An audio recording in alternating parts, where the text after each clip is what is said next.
Hello, I'm Kyle Johnson here with Loretta High School head football coach Lee Boyd on the Lee Boyd Show. Coach, it's Monday today. Had the game Friday against Wayne County. Could you talk a little bit about the game and kind of the expectations this week for heading into homecoming? Well, we did something that I may not ever have the opportunity to do. We defeated the Brandon State champs.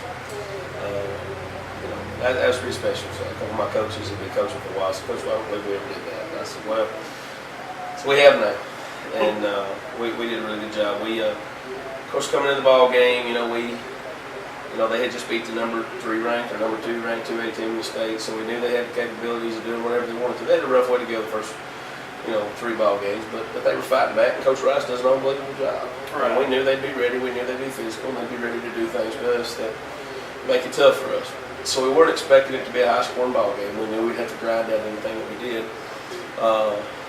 Started the game, we were going to do something a little bit different, that we will do later in the game. We thought let's try this at the beginning. Had a miscommunication, put the ball on the ground, give our defense a short field. Took them 9 plays from to get in, and a questionable 4th down spot and some other things, but they got in, they missed the extra point, we blocked it, so it's 6-0. So we come out of the gate, first play, 25, 30 yards, we drive it down, punch it in. We start powerhousing it up the middle, doing things. We're offensive line's moving their feet, we're driving the pile, Corey squirts in, we kick the extra point at 7-6. We come back out and play defense like we're supposed to, and we stop them. They got 4 or 5 plays, they have to punt to us. And it ain't long after that we're putting Zach to work. Zach comes out there, and what Zach did on that play that was so special was, we give him a sweep around the side, and he come up and he had a guy right in his face, and he just put the brakes on, went around him, and took it to the house. That's what Zach does. Absolutely. He turned the jets on. We've been waiting on him to get in that. And we're hoping that's we've kind of been in a drought with them big long runs. It's kind of what he lives on from time to time. And we get him in space. That's what he's good at. He's special. Zach had a great night. I think he had 140 yards on about 10 or 20 carries. That's pretty good. Had an opportunity to go in the end zone there at the end, but just elected going out. But from there we kind of stalled in the middle. They had one more series. We had a little series. Had a couple things go wrong. Right before the half, I think it was right before the half. They had a blocker come off the edge, and we couldn't get to him. And he got his hand on the football, and they got the ball back on like the 18-yard line. So we're thinking, all right, well, here for half, we're thinking, all right, we're going to have to buck up. We're going to do what we do. 2 plays later, we get the ball back. Somebody comes in, puts a helmet right on the football, we get it back. We do a couple things, and go in at half. Not before they give us a scare. We had to give it back to them. We only punted 1 time, and it was right there for half. And they had it a couple times, and they shot out the back door on the trap, and we wrapped up, and he slid off, and so 2 seconds left. We had to make a pretty good play in the end zone right there to keep them out of the end zone right before half. We made some adjustments at halftime. So the biggest adjustment that we made at halftime is, I think we had to look at ourselves a little bit, and we had to evaluate ourselves to see why we're actually doing what we're doing. Right. And is it for the team's glory, for the community's glory, or is it for ourselves? And I think I had a lot of kids do a little gut check, a little personal check right there, and realized, hey, I need to be doing this for the right reasons. I need to fight and play hard for the right reasons.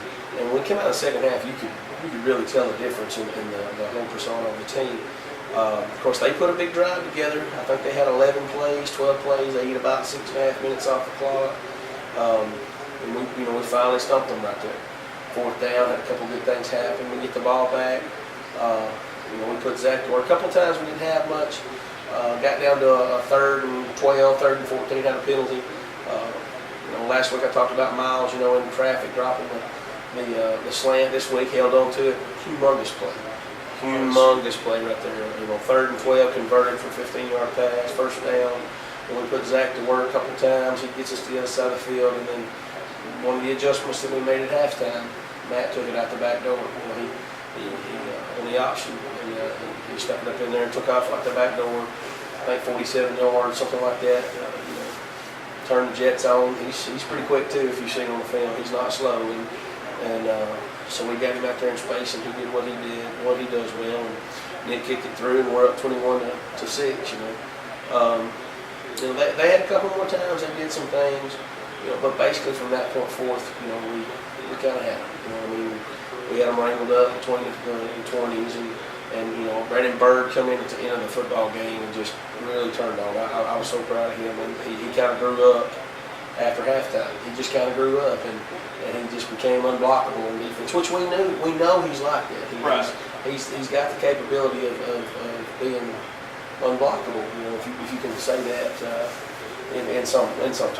Obviously double G's and things like that, but he can be unblockable man on man if he wants to be. Right. And him and Miles did a great job on the backside. Leandre Green had to fill in for Carter. Carter got a little injury. He did a great job filling in. He was very confident right there. Timothy Brown saved a touchdown. They caught us, in an overshift right there. Safety was running up, and they shot out the back door. Had a young corner in there, Leo, and he kind of got hooked inside across the field. And Timothy had to come from the backside safety and really made a great, touchdown saving tackle. It would have been a really close ball game. There towards the end, we're driving it down. We get the ball back. I think there's 3 minutes left in the ball game or something, and we'll have a couple plays, and we'll get a 4th and 2. I'm on the 35-yard line, and I'm kind of weighing my options. I can pin them deep. Can we punt it 35 yards without putting it in the end zone? Let me just take my chances here. So we thought, let's give it to Zach on one of the adjustments from right at halftime, and he shot out the back door. I think it was 32 yards, 29 yards, I don't know. And he had an opportunity, I think, to drop his shoulder and maybe run through and get in the end zone. But he told me, he said, Coach, the sideline's so steep over there when you get off the edge of the field, it kind of drops off. He said, I was afraid if I made a cut and missed it, I'd just keep going all the way out to the gate. But I don't know, it was 2.5 minutes left in the ball game. And of course, I brought Big Tony in, and we punched it down inside to about the 2-yard line. And there's one thing about it, some people probably didn't understand why I took a knee right there. That's, in my mind, that's the right thing to do. Absolutely. That's the right thing to do. We had the game in hand, and we want to teach kids around here. We want to teach my players as well as anybody else. You don't kick somebody in the back. Right. So once you got something in hand, it's very classy not to continue. Plus, me and Coach Rice, we go back a pretty good piece, and he commented on that after the ball game, and he's done favors for others the same way, and he probably done some for me in the past. But it was very good to do one of my favorite playing football, which is the victory formation. Yeah, I'm on a 2-yard line, but hey, it is what it is. 28 to 6 or 21 to 6, it's a W is a W. I'll take 2 to nothing. We talked about that before, but absolutely. That was a big win. It was a very big win for our program. I think it's the first time we've been in a long time, and it's a good thing. Now, most importantly, we go 2-0 in region play now. Could you just elaborate on how important it is, getting off to that great start in the region play? Well, the region we've got, obviously there's 8 people in the region. We play 7 region ball games. The top 4 in the region go to playoffs. That's our goal. We get there, we got a chance to do some great things. We've got to win, 4 of those ball games. We don't have a chance. And so we've got to win. The rest of our games are region games. The next 5 are region games. But we've already won 2 of the 4. Obviously we want them all. I want the gold ball. I want the region championship. Absolutely. And that's our goal. That's one of our goals. But getting to the playoffs is another. We get that in hand. We can look to the future of some things. We haven't been 2-0 in the region in a while, I don't think. And it's good expectations. Right now we're number 1, along with Collinwood and Mount Pleasant. And it's a good place to be in. If we win this week, we'll still be number 1. And next week, somebody's going to have to come out of that number 1 spot because Mount Pleasant plays Collinwood. And the week after, somebody's going to have to come out of that number 1 spot because Collinwood plays us. And so those things are fixing to evolve. Perfect scenario would be that the number 1 spot comes down to the last ball game. But that's how you want it. That's how you want it. Absolutely. And but that's right now we're on track to do that if we keep our focus. And I was talking to kids today. We're a second half team. And there's no doubt if you've watched this, we do not do as well in the first and second quarter. I don't have an answer for that. I wish I did. It's not for lack of focus. It's not for lack of us coaching. It's just maybe our traffic gets cranked just a little. It takes us a little more longer to get warmed up. but that's not a bad thing in the season. Right. You know, if we we played the first half of football 5 games, we're 3-2. If we're a second half team, we haven't lost the second half yet. For a second half team, that ought to be good for us. And if we win the second half of the season, that's kind of where we'll be. Absolutely. Absolutely. Well, coming up this week, we got homecoming. We host the Richland Raiders here at LM Forsyth Field.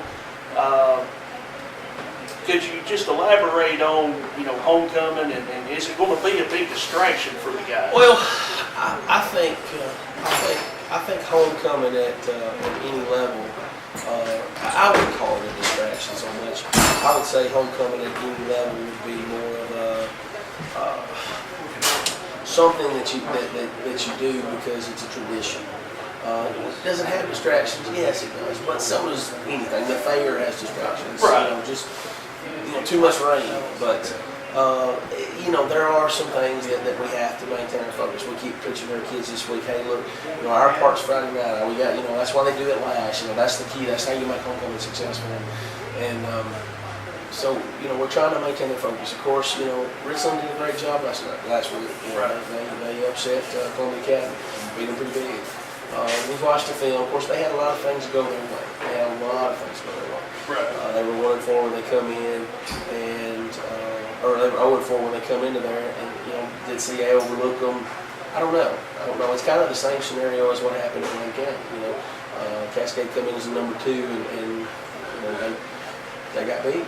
The same thing could happen to Richland, could happen to us, this could happen to CA. So they're a lot better football team than they were last year. They're well coached. The coach Hughes is taking over, he's doing a good job with them. They'll be disciplined and they'll play hard. They're 1-4. They're kind of where we were at this time last year, and that's a good place to be in and a bad place to be in. You see these kind of hanging on the balance there. We're going to do what we do. We're not going to try to change them, and if we can do what we do, I think we'll be just fine. That's right. So. Absolutely. Coach Boyd, glad to have you today. Want to thank you for coming in and talking to us. We're here at the Palace here in Loretta, Tennessee, so if you get hungry, come by the Palace, old Coca-Cola Palace building located here in Loretto. Want to thank you, the fans, for tuning in and watching the Mustangs each and every week and coming out and supporting the Mustangs at all the games. And we look forward to homecoming this Friday night. Mustangs looking to go 3-0 in region play. For Kyle Johnson, this is head coach Lee Boyd. I want to thank you.